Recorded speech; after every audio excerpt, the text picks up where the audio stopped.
Y'all may be seated. How's everybody doing this morning? Praise God. And you're going to stay that way. We're going to answer. Now, it's kind of funny because Pastor summed this entire message up, which I'm going to teach for 45 minutes to an hour. He did it in one sentence. That makes me kind of feel bad about it. But no, not really.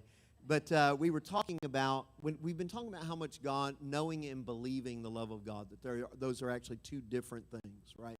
That it's one thing to know about the love of God, it's another thing to actually believe the love of God. And we need to get to the place that we actually no longer just have it intellectually in our head, but we actually believe it, and it begins to affect us. We begin to count on it. We begin to rely on it. We begin to view our situations and our circumstances in light of it. It'll also change the way we talk to Him. It'll change the way we talk about Him. Okay? We talked a little bit about this last night. I'm not one to ever ask God. I will ask God why something is happening, but I never with the approach that I think He had something to do with it. I ask Him from an intelligence perspective. You're seeing the whole battlefield. I'm just seeing what's in front of me, right? I'm asking, why is this happening? Not you did it. And a lot of times people are asking the Lord, why are you allowing this? Why? And we're going to get into some of that today. And but remember, we've actually got to begin to believe Him and to see Him as He is. And one of the biggest things that I locate people with is when they start talking about having a problem and they start talking about their prayer life and they say things, I don't know why God hasn't. I don't know why God this. I've already located a fundamental problem in what's going on the inside of them because somehow they think God is the author of the problem, not the author of the solution to the problem. And we talked about it yesterday about the fact that if I'm choking Pastor and I've got him by the throat, he cannot, in fullness of faith, ask me for help with the choke if he believes that I'm the one that's causing the problem. Because how can you ask for help from somebody you think actually caused it? Are y'all here? And so then we start talking on. Then we started talking about God's character when He's left to His own devices, and we're going to get into a little bit of it today. When He's left to His own devices and gets a little bit of cooperation with man, where do people end up? That we saw where when everything He does is good, but not only that, it's excessive. It's not enough just for Him to feed you. He wants the food that He's feeding you to look good while He's feeding you, right? He doesn't want to just put something in your cup. He wants the cup to run over. He doesn't want to just give you fish. He wants the fish to overflow to where it not just helps you, but helps other people. He wants you to, when without even being asked, He brings Israel out without one feeble among them. That's just who He is. When He splits the sea, it's dry ground. Where I'd have been content to walk in mud if you get me away from my slavery issues. But yet He's like, no, that's not enough. We're going to dry this thing out. We're going to make it as easy on you as possible. And see, a lot of times we just don't see Him that way. So when we're praying, we're already limiting Him from the start in our prayer because we put a cap on it as far as how good we're going to allow Him to be to us. You understand what I mean by that? You're sitting there and you're thinking, I gave this illustration because this happens too many times. I've got this physical problem, and I got that physical problem, and I got this physical problem. But if you could just do something about this one, I could handle the rest. Well, see, I can tell why, if you've been believing God for healing, I can tell why it's not working, because you see God as He's withholding from me somehow, and if I could just convince Him to work on this one, well, automatically you're diminishing where you see Him to be in you. His love for you, His desire to help. We talked about how fact that when people walked up to Jesus and they'd say, hey, I got a guy at home that's sick, I will come and heal him. He didn't ask him his tithing record. He didn't ask him whether he had been to synagogue. He didn't ask him even what his lineage was because he was a centurion. He just said, I'll come. And yet so many people, when they start talking about getting a hold of the Lord, they act like this is going to be some hard sell. Like I got to walk in there and I've got to have all my ducks in a row, right? And I've got to come in here and, I should probably cry a little bit, right? Because I need him to understand how serious this is. And I should probably tell him about how messed up I am over it. And then, I'll throw in a little bit of, you'll get glory out of this. And so maybe, that'll motivate you. And by the way, I've got, 50 other friends that are in agreement with me that you should let me have this because it's not enough that I should just need it. I got to take a poll and make sure everybody agrees. And all of this is limiting your ability to receive from him because you don't see him for who he is. Are y'all here? This should all be reviewed. Now, the next thing, though, and it is a legitimate question, and I know you get great teaching at this church, and I know this might be a bit of a redundancy, but we need redundancy from time to time. Because, what Pastor was saying, one of the things we forget about, as we drive around, at least in the U.S., you see these signs on the backs of cars, Jesus is the light of the world. Absolutely true. Except that same Jesus looked at you and said, you are the light of the world.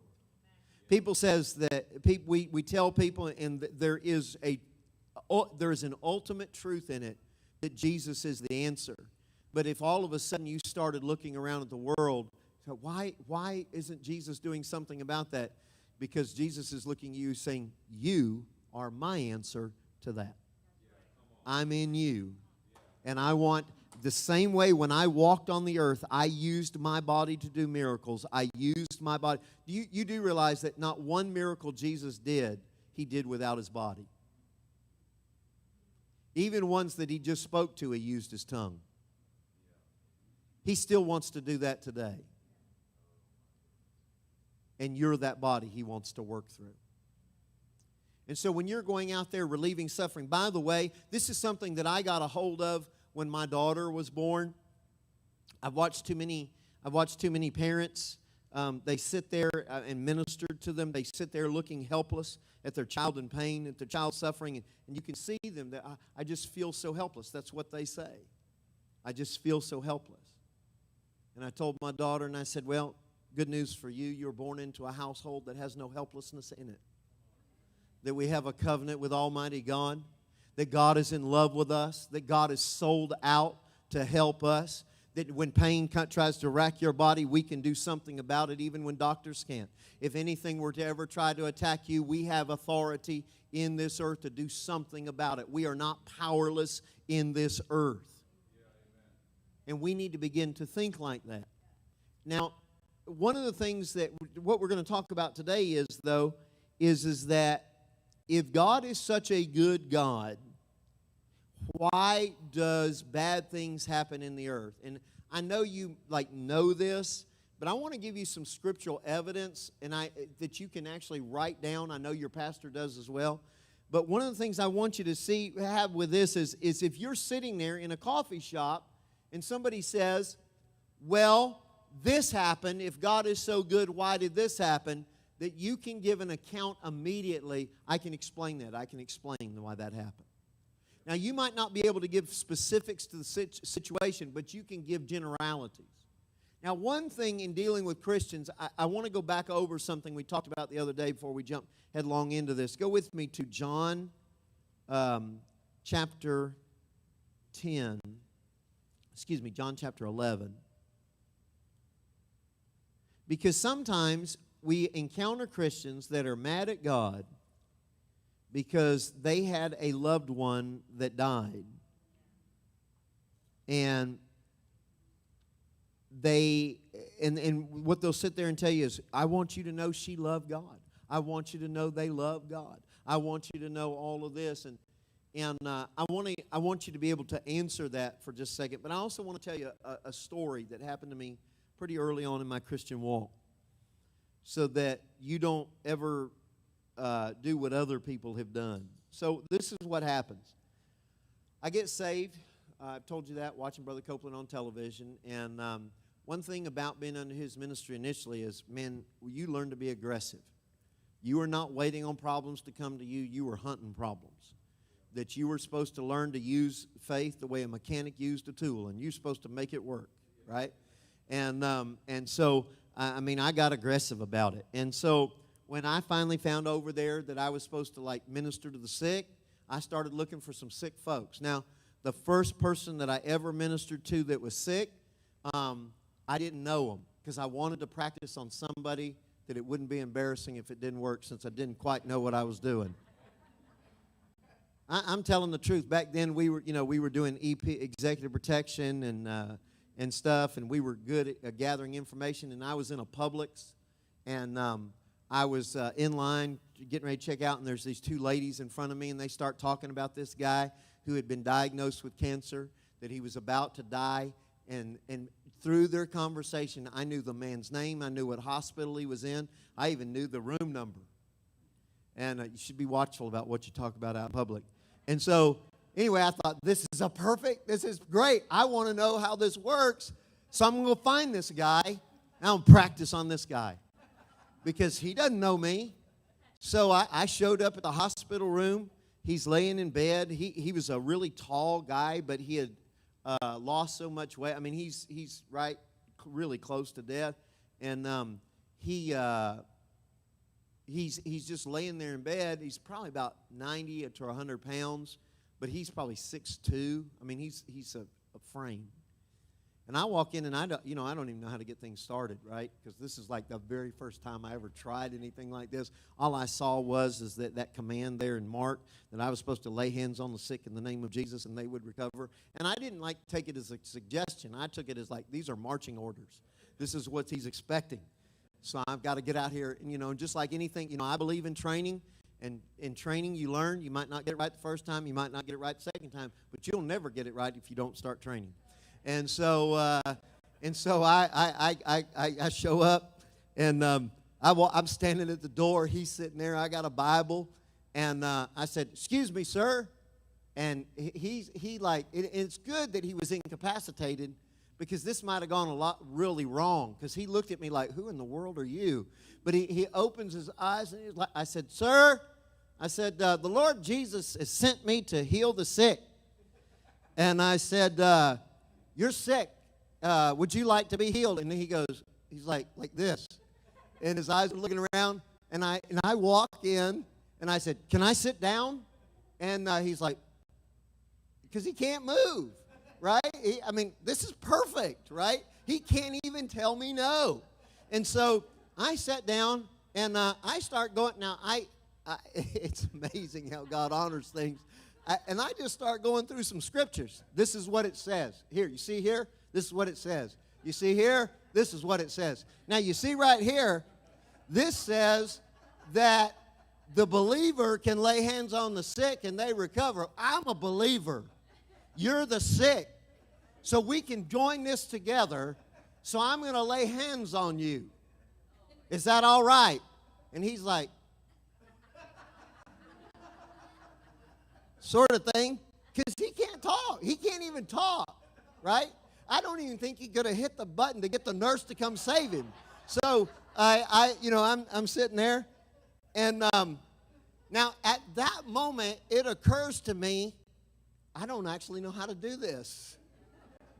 Like, how do you do it? In the name of Jesus. And I thought about some times I'd seen Brother Copeland do it. So I thought, well, okay. And so I just stood there and I said, all right, Father, I'm a believer. He's the sick. You said lay hands on the sick and they would recover. In the name of Jesus, recover. And then I looked, and I guess I was expecting skin to come back and all this other stuff. And I'm looking at him, and he goes, and then his eyes got big, like this. And then I'm like, I can't tell whether it's me he thinks is crazy or something's working.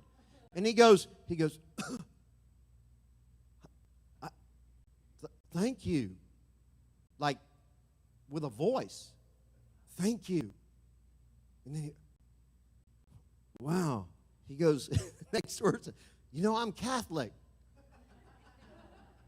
no. And I don't even know you, dude. But I'm like, and he sits. He turns and sits up. And I'm thinking, my God, this stuff works. This is awesome. And that was my intro, and he was healed. He was healed. I kept tabs on him covertly because I wanted to see what happened to him. But he got out of the hospital in a couple days, and I was grateful. I never went back. I didn't want him to know who I was because it was sort of a weird meeting, but I was just grateful he was well. So that was my first time I ever prayed for anybody. Was that. And from then, I started having some success praying for the sick. And but then there became a day that the church that I was going to, the pastor, one of the members of the church had, I think he was on like Brother Hagin's board years ago, or somehow he was really closely affiliated. And the pastor, who actually did not like me at all, but he had seen that I could get results in prayer, and he didn't want this guy who was a board member, not only Brother Hagin, I think he was also a board member of the church, he didn't want him to die. So he asked me, would I come up to the hospital and pray for him, okay? And I said, yeah, I'll come up. So I go up there, and he's sitting in bed, he's got a lot more life in him than the first guy that I told you about. And he said, and we're sitting there talking, and I start talking to him, and he says, I said, well, the pastor's asked me to come pray for you. Oh, yes, yes. He goes, I will live and not die and declare the works of the Lord. By his stripes I was healed. Himself bore my sicknesses and carried my pains. And I'm thinking, wow, this is awesome. This is going to be the easiest time I've ever had, because usually I'm used to dealing with people who are like not too sure, right? And I'm trying to get them to neutral even. Just don't believe against me. If you'll just get to neutral, we can do something. And so that's who I'm used to talking to. And this guy is saying everything that I would say if I was in his position. He's doing everything I would do if in his position. And so I pray for him. And I'm thinking, wow, it's nice to not have to like convince somebody of that. And then the next day he died. And so I'm like, this does not make sense. This doesn't make sense. This should have been the easiest. This should have been the one that worked the best. Now, so all of a sudden, I had about almost a full day of maybe it's not God's will to heal everybody. Because right now I'm sitting here thinking, if anybody should have been healed, of all the people I've prayed for, it should have been this guy, right? Because he was doing everything that I would do, that I would know to do, that I would teach him to do if I had time. And he's dead. And so I almost for a full day. And then I finally got down to, at the end of the day, I said, Lord, listen, I can't go by his experience. I just can't, because there's too many things in the Word that say differently than what I've just experienced. And also, I can't live by another man's experience. I can't face you and look you in the eye and talk about him. I need to talk about what you said. So, Lord, I don't understand it. I said, but I'm going to go ahead and I'm just going to keep believing it the way I'm believing it. However, if you're expecting me to believe this, you need to give me an explanation. I want you to explain to me why this fella died. So, people say, well, that's kind of big of you, isn't it? Disciples did it. Remember we were talking the other day about we need to make sure the gun goes bang? Do you know when their gun didn't go bang, they didn't say, well, it must be the Lord's will. It's past finding out. You know what they said? They said, excuse me, boss, why didn't this work? Explain it to me. Gun's supposed to go bang. Gun didn't go bang. Why didn't the gun go bang? Are you here? So that's what I want to know. I'm not in this for religious reasons. I'm in this for results. I'm in this for life. I'm in this to live my life this way. I need to know. So about 6 months later, the church was doing an outreach into a poor community that I was in charge of, right? And so I'm coordinating and I'm doing all this stuff, and I'm standing there, and this guy walks up to me and he goes, "Excuse me, are you with such and such church?" I said, "Yes, I am." He goes, "Did you know," the guy's name was Dick, "did you know Dick?" And called his last name. And I said, "Well, yes, briefly," because I met him the night before and prayed for him, and then he died the next day. That's pretty brief. And so he said, I said, "Well, briefly." He goes, "You know, he knew he was going to die." And I said, "Sir?" He goes, "Yeah, I was over at his house before he went into the hospital." And he looked at me and said, "They told me I'm not going to come out of the hospital, that I'm going to die in there. So I'm separating out all my fishing equipment so that my sons can have which son is going to get what. And we're laying things out for my funeral. Is there anything you want?" Okay, so the joker that was sitting in the bed saying everything that he knew I wanted to hear, that his family wanted to hear, that the pastor wanted to hear, didn't believe any of it. What he actually believed was he was going to die in the hospital, and that was what he was preparing for. Now, how messed up could I have gotten in my walk with God by looking at my experience, what I thought I knew, what I could see? And then that's the way I live my life, based on that story. And the reason I bring this up is because I know multitudes of people who like to tell me stories about someone that it didn't work out for. And my thing is I don't, even if I were to talk to that person, I actually don't know what's going on in their head. Let me ask you a question. Anybody in here ever said, how are you doing today? And you said, "Blessed." And on the inside of you, you thought, "I shouldn't even be in bed. I shouldn't even be here. I don't understand. I think God's forgot my address." Do you think other people do that too? Not just you?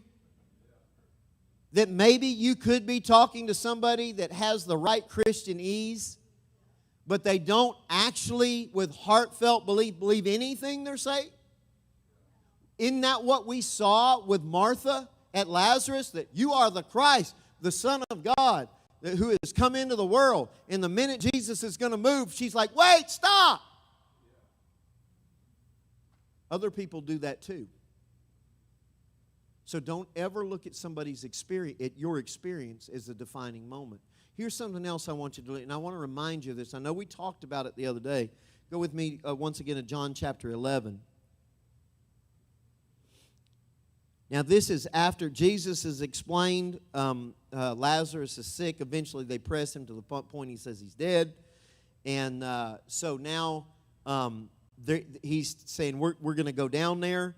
And the boys are like, "This is a bad plan because they want to kill you. We don't need to be going down there. That's not good." Jesus explains, as long as I'm operating in the will, I cannot be made to stumble.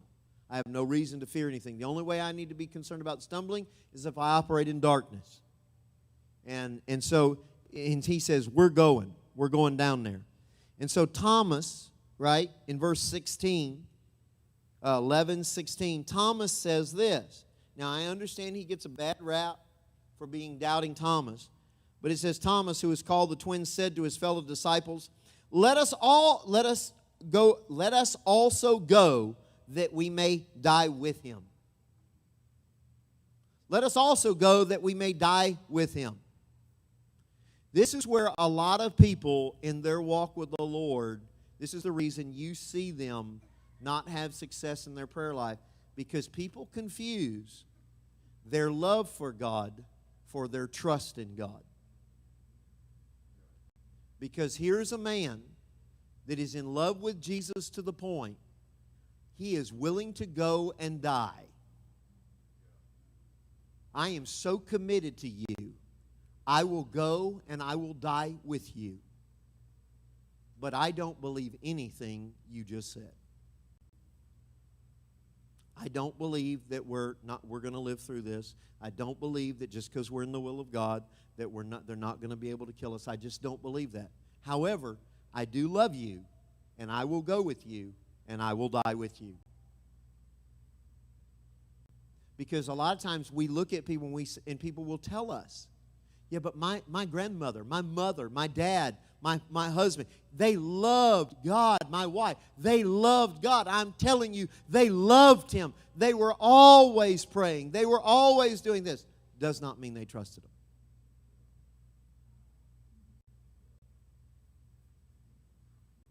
Because here's a man that's standing there looking at him that can, a lot of times people say, if I could have just walked with Jesus. Well, he's walking with Jesus, and he doesn't believe what Jesus is saying. Not on his faith, on Jesus's. If it was up to Thomas, they wouldn't have seen anything. One of the times things people forget about, when Jesus was in the earth, he actually had his own faith in operation.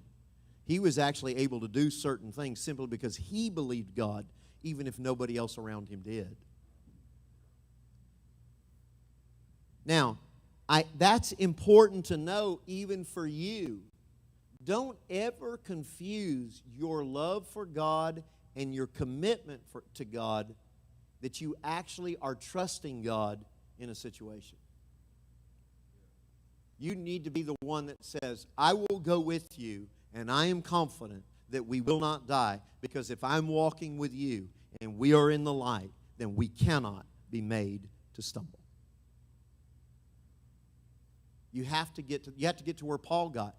He's in jail, and they wanting to execute him, and he's saying stuff like, I have not yet decided whether to stay or whether to go. I haven't decided. My life is not at the hands of my executioners. My life is not at the hands of the government. That's not where my life lies. My life lies in where I'm talking with the Lord and what is best for people. Therefore, you know what? I think I'm going to stick around because it's best for you. To live would be Christ. To die would be gain. But because it's needful for you, I'm going to stick around. There has to be that trust. Now, let's talk about this. One of the reasons that people have a big problem with God being love is because they believe that normally on the heels of God is love, they are told God is in control. Go with me to Genesis chapter 1. Now, I think last time I was here, I think I went down through this whole chapter.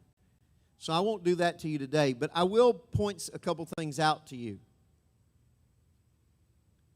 From verse 1 to verse 25, God has complete and absolute dominion in the earth.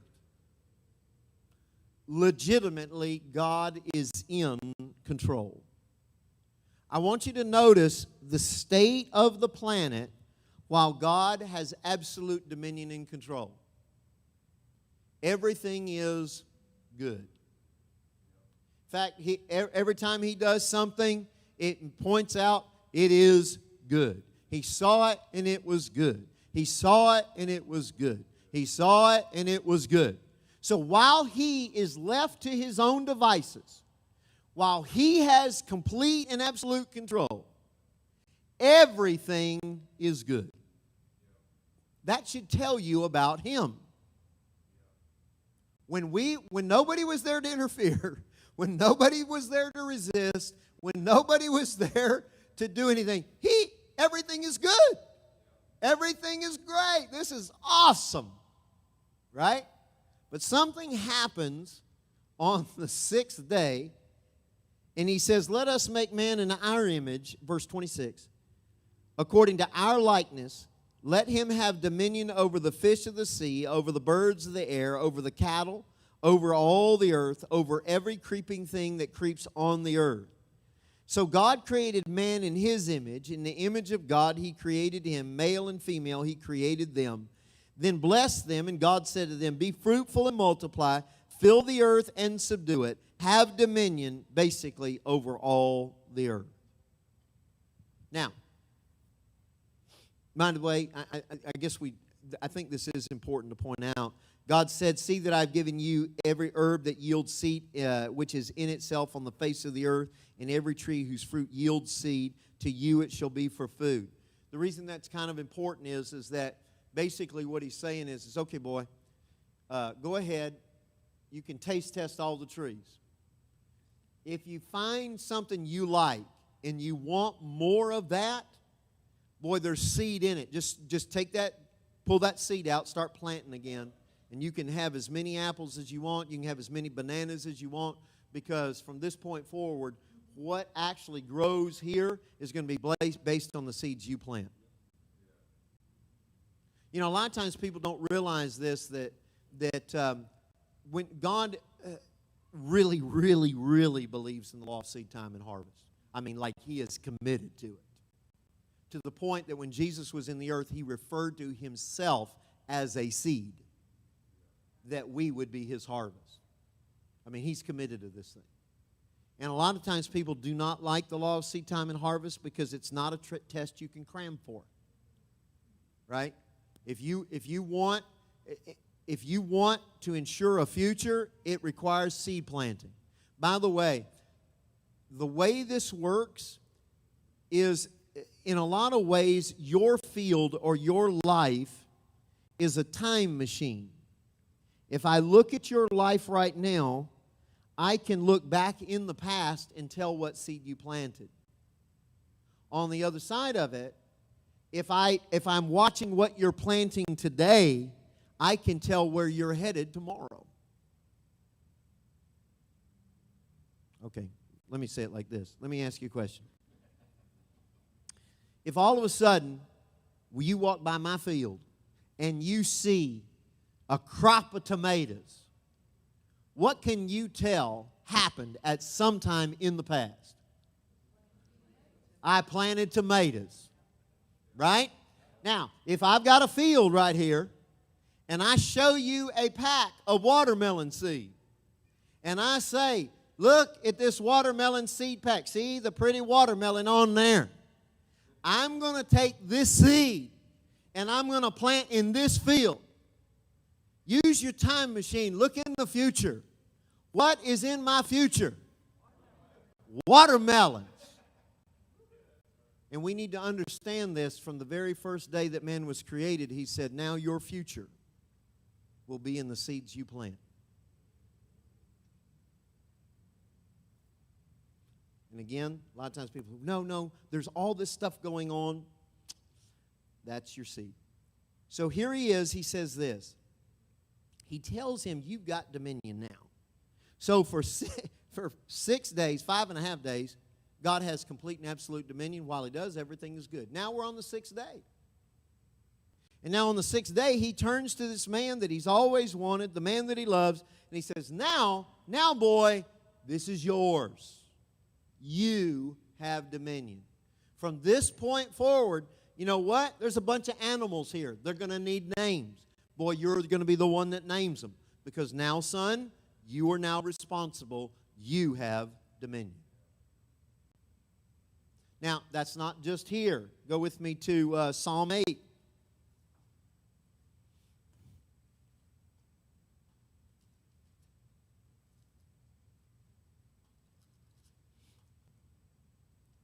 And we'll start in verse 3 for the sake of time. Yeah, really for the sake of time.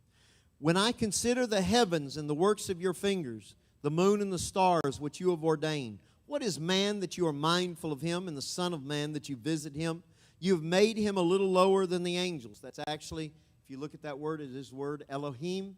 It means that you are made a little lower than God. It's the only time in Scripture that the word is translated as angels. It means a little lower than God.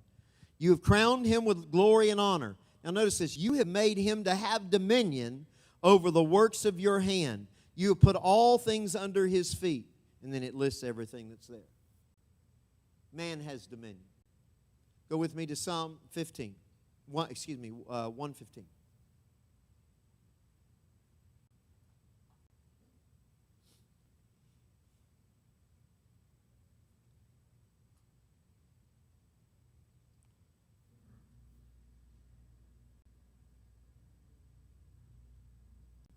In verse 16.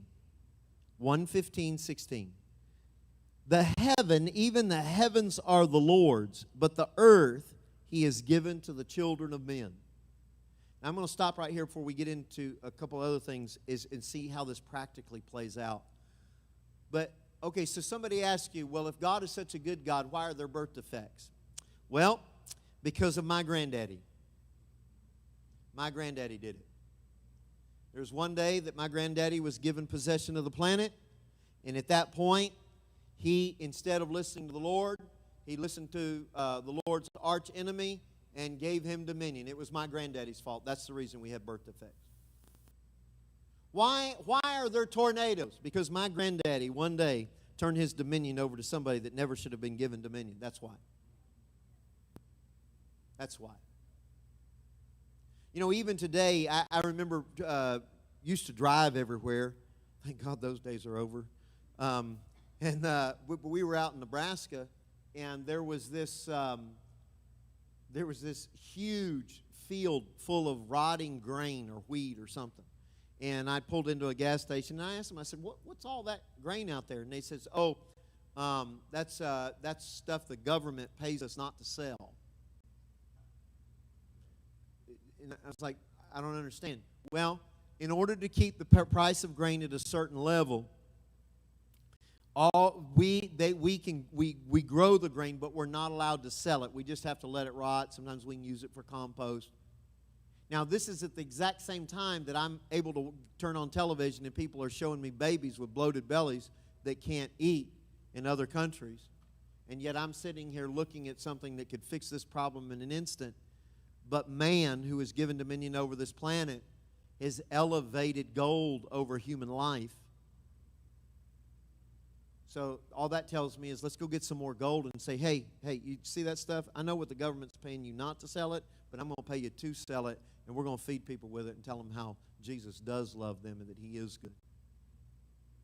There's a reason to prosper.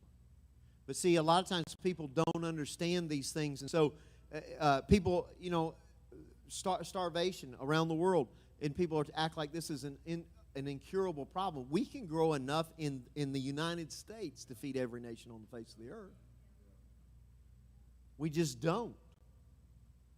Now, and ultimately, that is not God's fault.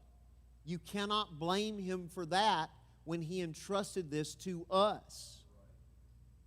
Now, I want to go a little bit further with this because based upon what Pastor said, he said, go out there and ease some suffering. And a lot of times people think as though I can't do that. No, because you can, because when Jesus came back, He restored dominion to His people as kings and priests with authority in His name that can go out in any situation and affect change. That we are not just limited to the resources of the planet. We've been given access to heaven's resources. We actually have both. And we can begin to demonstrate the goodness of God again. I can show you who He really is. You say, well, I don't believe that. Honestly, I have the ability to prove to you. I can demonstrate His goodness. Now, just because I prove it to you does not mean you'll believe it. A lot of times people think this idea that if we showed somebody a miracle, that they'll do it. I remember, again, being raised under Brother Copeland. I was really aggressive. And I remember there was a young lady I've been ministering to. She had 2 children, was getting a divorce, and I'm not in ministry yet. And she had gone to one of the vacation Bible schools that I got thrown out of. And so I'd known her for a while. And so we're sitting there, and now I'm on fire for God, and she tells me I'm not even sure there is a God anymore. And I said, well, I can prove to you that there's a God. I can prove to you Jesus is real. No, you can't. It has to be taken on faith. No, I can give you empirical evidence. And she's like, that's not possible. I said, sure. I said, so I think right now your biggest problem, correct me if I'm wrong, your biggest problem is because her ex-husband was in the military, he was still her husband. Husband was in the military. He had taken their car and put it in a storage unit someplace and left her with 2 children and no money and was not sending any money, wouldn't tell her where their cash was, nothing. She has no access to anything. This had gone on for like 6 or 8 months on his deployment. I'm talking to her at her mother's house. And I said, I tell you what, since you don't believe anything, you don't pray. You just listen. And I said, I'm going to pray that the Lord get a hold of your husband and tell him to tell you where the car is and to give you some money. And I said, this will happen in, I don't remember, within 3 days, 2 days, something like that. And she's like, well, yeah, but you can't know. No, I don't want you praying. I just need you to listen to me pray. So I pray for her. And I said, Lord, obviously she's at this crisis. I'm asking you, Lord, to demonstrate who you are. I know that you love her. And so that she hears all of this, Lord, I'm asking you to do this. Now, this is what happens. And this is the way people are. I don't hear from her. I think it was 48 hours. I don't hear from her the next day. Now, this is happening at 11 o'clock at night, right? Sitting at her mom's house. 11 o'clock at night. I don't hear from her the next day. 48 hours pass, and nothing I don't hear from her.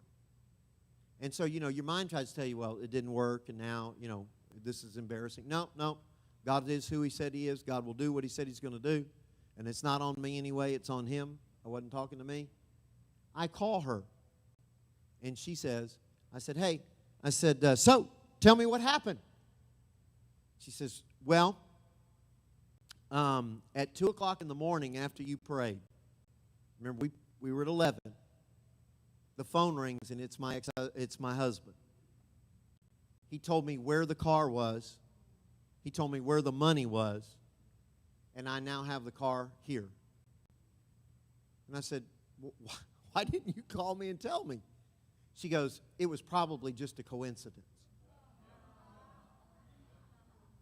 Okay, coincidence. You haven't heard from this yo-yo in 6 months. I tell you that what Jesus is going to do for you. It happens in a few hours. And oh yes, it's coincidence. So never think that people, even when you give them empirical evidence that Jesus is alive, they're automatically going to buy in. But it doesn't mean you shouldn't give the evidence. It doesn't mean you shouldn't be bold and show them who God is. Now here, let's look at a couple things. Exodus 14. I'm gonna have to buzz through a bunch of scriptures right quick, but I want you to see some practicality of this. That God is not. By the way, it's pretty easy actually to prove that God is not in control, because all I have to do is talk to you about you. All I have to do is ask a pretty simple question. Have you ever, about to say something you knew you shouldn't say, and the Lord say, don't say that, and you said it anyway? Anybody in here? I should raise both hands, probably jump up and down so I can show you my feet. I thought God was in control. You knew what the will of God was. He told you what the will of God was. Shut up. Don't say that. You are going to make this worse if you say that. And yet, what came bubbling out of your mouth? I thought He was in control. The truth of the matter is if God was in control, our lives would be far better off than what they are right now. They would. It's like a guy told me one time, he was very big into the sovereignty of God, and he said, nothing happens in this planet lest God wills it. And I said, you're probably the most arrogant person I've ever met in my life. And he looked at me and he said, what do you mean? I said, because you just told me that not one day of your life, not one moment have you ever been outside the will of God. That you have lived your life completely within the will of God. That is arrogance. Well, I didn't mean. No, that's what you just said. That's what you just said. Then I had a friend of mine one time, somebody told him, he said, that's not true. You're ministering things that aren't right. He goes, well, it must be the will of God, because if it wasn't, obviously He wouldn't allow me to say it. Here we're in Exodus chapter 14, and this is Egypt's breathing down their neck. in verse 13, we're in Exodus 14:13. It says, "Do not be afraid, stand still and see the salvation of the Lord, which we will accomplish for you today. For the Egyptians whom you see today, you shall see no more again forever. The Lord will fight for you, and you shall hold your peace." Now notice the Lord's response to this. This sounds really good until the Lord speaks. And the Lord says, "Why do you cry to me? Why do you cry to me? Son, I've already given you your answer. It's that staff that's in your hand. You don't need to cry out to me. Nowhere did I say, get to the edge of a sea and stop. I told you to keep going. I gave you the authority to keep going. There's no sense crying to me. You've already got everything you need to do everything that I've called you to do." Let me ask you a question. Do you think it's possible that sometimes in our prayers we're praying things that sound really, really good? I mean, we'll stand still and we'll see the salvation of the Lord. That sounds awesome. Right until He says, "You better use your authority, Bubba. You better raise that staff. Why do you cry to me?" Now, I'm out of time, but I want to just, I want you to think about a couple other things where this authority really shows up. And then I am going to spend a little time on one in Hebrews. Jesus shows up to John the Baptist to be baptized. This is the Son of the living God. This is God manifested in the flesh. John says, "Why are you coming to me to be baptized of me?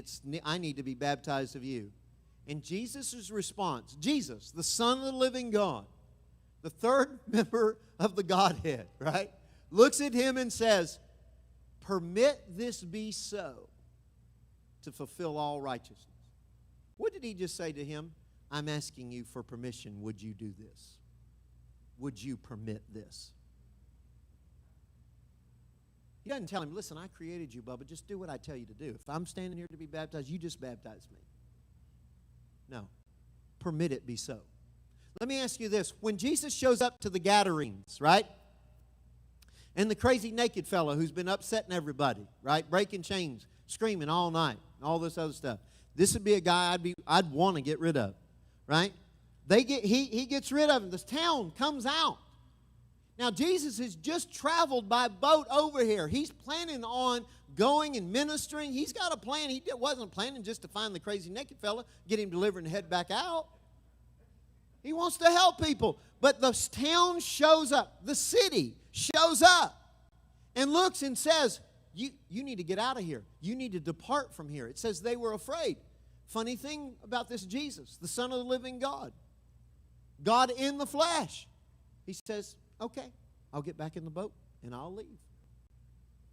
He does not say, "Wait a minute, I created you." He doesn't say that. He doesn't say, "Listen, you don't know who you're talking to. I am God in the flesh." No, He says, "You don't want me here? I'll be leaving now." Why? Because they had the authority to tell Him no. They had the authority to tell Him to go. And you see Him immediately turn, get in the boat, and leave. We already talked about the centurion. He's coming to the guy's house. He walks up. "I got a guy sick." Jesus says, "I will come and heal him." Evidently, he goes, "Whoa, whoa, whoa, wait. I'm not worthy that you should come under the roof." Now, Jesus has already declared His intention. I will come and heal him. But when the centurion says no, Jesus stops. Says, "Okay, I won't come to the house." Doesn't override him. Doesn't try to make him take it. Doesn't do any of that. What about with the rich young ruler? When the rich young ruler walks up and asks a question about eternal life, he gets offended, turns around, walks away. He doesn't chase him and says, what are you doing walking away from me? You should be doing what I'm telling you to do. No, because you have the right to walk away. Are you here? Go with me to Hebrews.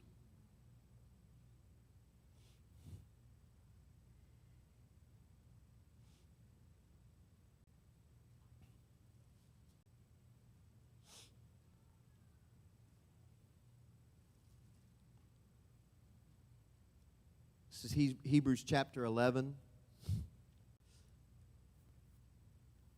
I do, just as a side note here, I think it's kind of interesting, verse 7, by faith Noah, being divinely warned of things not yet seen, moved with godly fear, prepared an ark for the saving of his household, by which he, Noah, condemned the world and became the heir of righteousness. People, you got to ask the question, well, what gave him the right to cause the flood? Noah did, by trusting him. By Noah trusting him and believing what he said, it gave him the right to send the flood. It was Noah that condemned the world. It was Noah that said, yeah, this has got to be done. Here in, let's stick down in verse 30. Now, he's given a lot of examples here about people, what they've done by faith. By faith, the walls of Jericho fell down. This is kind of an encapsulation. By faith, the harlot Rahab. And then in verse 32, what more shall I say? For the time would fail to tell of Gideon and Barak, of Samson, Jephthah, David, Samson, and the prophets, who through faith subdued kingdoms. Now, notice what you're capable of. Now, these were servants. We're sons. We're princes and princesses of heaven.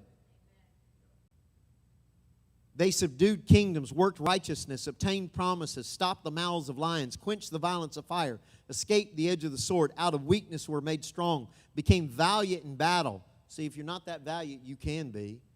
Turned the flight of the armies of aliens. Women received their dead raised to life. Now notice what comes next. Others were tortured, not accepting deliverance, that they might obtain a better resurrection. Others had trials of mockings, scourgings, yes, and of chains and imprisonment. They were stoned, they were sawn in two, they were tempted, they were slain by the sword. They wandered about in sheepskins and goatskins, being destitute, afflicted, tormented, of whom the world was not worthy. All these, having obtained a good testimony through faith, did not receive the promise. Now, this is interesting because this shows that God can look at you and think that the world is not worthy of you, but He will still not deliver you if you won't accept deliverance. He's not going to make you take it. Said they wouldn't accept deliverance. Now, I found there's two ways that people don't accept deliverance. Either they don't want to, or they don't know how to. You don't know how to do it. There are people, just so you know, there are people that are like, they don't want to be delivered. They want this, whatever this better resurrection is. I am not like one of those. I'm more of a Patton Christian, General George Patton. My job is not to die for my country. My job is to make them die for their country. And I mean, I would give my life for the gospel. We've been in some different situations and stuff. But I'm not going to rush out to do it. It's not going to be my claim to fame. I'd rather call down the power of God, see Him delivered, and see everybody else get saved. I had this, that actually, well, that's another story. But some people, they're not going to accept deliverance. You've seen people with sickness and disease who gloried in their sickness and disease. That this is how they get attention. This is how, and they think they're spiritual. This is just my cross to bear. I'm just doing this for Jesus. People say, well, I don't understand why God won't. Because they won't accept deliverance, and He is not in control. They have dominion. Now, other people, they don't know how. You know, I remember the first time I went to an American Airlines, they have what's called the Admirals Club. It's got better seats, it's got electricity, and they have food and drinks in there. And I travel a lot. I travel about 200,000 miles a year normally. And so I like these things to go in and just sit and relax. First time I go into the club, there's all this food along this wall, right? And there's like free drink machines. I don't know they're free, though. There's just machines. And so I'm sitting there, and I didn't have any cash. And as I'm looking around, I don't see a credit card machine where I could swipe. And I'm sitting there thirsty. I've been on a plane all day, and I don't understand. Right now, I'm staring at the land of plenty, but I don't know it belongs to me. And so I'm not accepting the free stuff that's provided because I don't know it's free.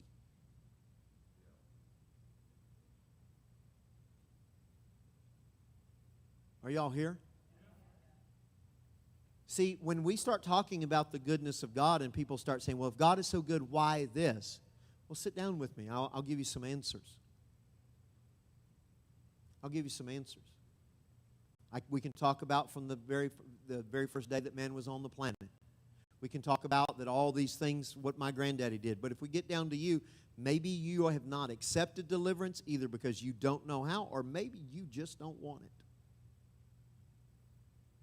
And I'm convinced there are some religious people that just don't want it, because if I give them 100 healing scriptures, they'll come up with 3 sickness scriptures and think their 3 combats my 100. You don't want to accept it. You don't want deliverance. You're rejecting His goodness.